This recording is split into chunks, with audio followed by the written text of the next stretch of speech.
Today is what we call Good Shepherd Sunday. Every year on the fourth Sunday of Easter, we have a reading from John chapter 10, which speaks about Jesus as the shepherd.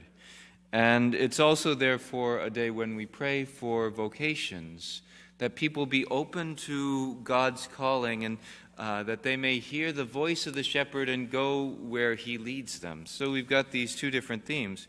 And in the gospel today, Jesus uses a couple different images, a couple different analogies and metaphors when he's referring to the sheep and the shepherds and the like. He refers to the gate and robbers and all these things. But he says, about the shepherd and the sheep, he says, the sheep follow him because they recognize his voice. But they will not follow a stranger. They will run away from him because they do not recognize the voice of strangers. And this comes down to the fact that Jesus is calling us to recognize his voice. We come to recognize his voice by spending time with him, by getting to know him, by spending time in quiet. As Mother Teresa said, the fruit of silence is prayer. And as we enter into silence, over time, our prayer takes new dimension as we begin more and more to be able to recognize the voice of the shepherd. I can tell you over the years, as I've been praying and listening in the depths of my heart for God's voice, there are times when I started to be able to really recognize the voice of the shepherd. Because usually he'd be asking me to do something that I wouldn't really want to do, and certainly I wouldn't have been creative enough to come up with. And that's usually a sign, okay, now of course, always needs to be discerned, which voice is this? Is this my own? Is this from God, or is this from the other guy? So we got to be careful with that. But God does speak to us. He says this, the sheep follow him because they recognize his voice. He speaks to our hearts, and he's calling each one of us. He calls us each by name. He knows us individually because he made us, and he knows our wounds. Thinking back to when I was in seminary, I did a paper on another part of John chapter 21, where Jesus asks Peter, he says, Simon, son of John, do you love me more than these? Yes, Lord, you know that I love you. Feed my sheep. And so I had to do something about sheep. So I had to, before I did like the exegesis of that particular passage, we had to do something about the passage. And so I talked about shepherds and sheep, and I did research, coming to find out that a lot of the shepherds really knew the names. They knew individually each sheep. When I think about looking at a flock of sheep, I had friends when I was really little whose parents actually had sheep. They used them to shear them, and they had lamb and all that stuff.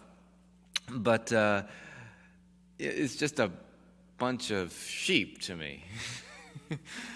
But the shepherds would know each sheep by name. How would they know them? Well, this is the sheep that I had to go because it wandered off and I had to go and carry it back. This is the sheep whose leg got caught in a thistle bush and I had to bind it up. This sheep was taken off by a wolf, and so I had to go and take it from its mouth and bring it back and bind its wounds. That the shepherd would know the sheep very much by their woundedness. And God knows each of us by name. And he made us, and he knows what we are made for, but he also knows our wounds. And it doesn't scandalize the Lord. Our brokenness does not scandalize Jesus,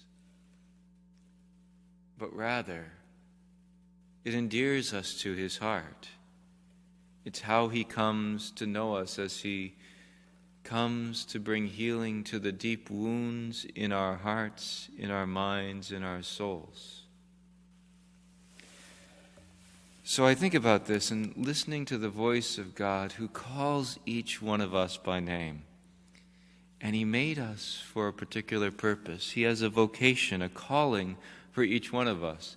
Now, most of you are saying, well, Father, this point in my life, I kind of figured out what my vocation is. And yet, we're all called each day new by God. Doesn't mean that we get a new vocation. So, I was married to this person, but, I got to divorce them because God is calling me elsewhere. No, that's not what I'm saying. Rather, how do I follow the shepherd? How do I follow Jesus today? How do I follow him as he's calling me today? My parents, for my birthday, gave me a book by Bishop Sheen, Priest is Not His Own. So I've been reading it, and he's bringing up the themes that I've heard many a times before spoken by Bishop Sheen about priest being but not just a priest, but a priest victim, because Jesus was both priest and victim. So the priest is priest and victim. He says, so when a seminarian is preparing for priesthood, as he's in the seminary, he says, I'm preparing to be a priest. He never says, I'm preparing to be a priest victim. And I can say I never said that when I was in seminary either. I think my professors would have looked at me cross-eyed if I had said that. But very often, when we look at the seminarians who are going in, they're looking and saying, yes, I want to offer something holy to God, which is what a priest does. A priest offers something holy to God. Jesus says the great high priest offered something holy to God. What did he offer? He offered himself. So he was both priest and victim.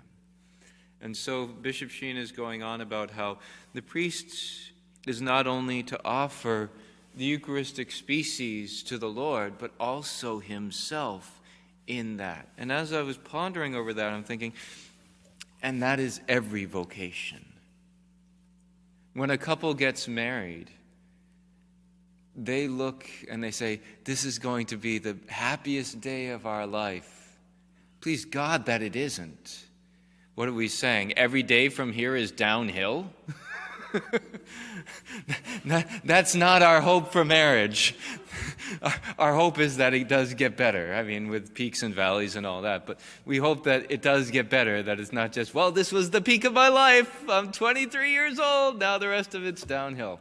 But rather, we're looking, they don't look at, what is it going to cost me?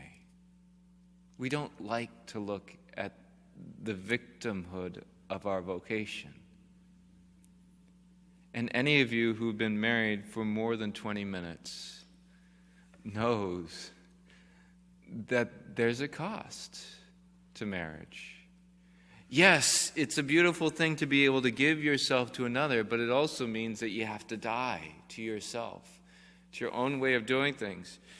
I always squeeze the toothpaste from the middle. He always squeezes it from the bottom, and there's this problem between us now. Little foolish things and sometimes not so little things. And every vocation is called to both priesthood and to victimhood. Even in the single life in the church, it's a call not just to be, for instance, a bachelor in the church, but rather to be a servant.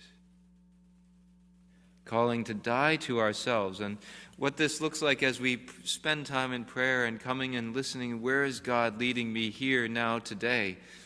Very often it means that I have to say no to my own self. I have to say no to what I would want for this moment in order to follow where God is leading me to something greater.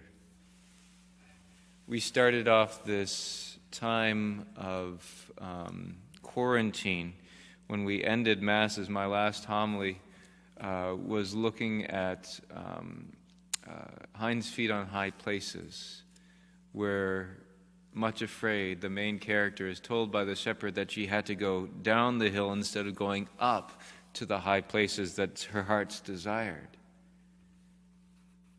And in that moment, she had to die to herself and build an altar where she had to put her will on that altar and say, okay, I'm not going to do what I want.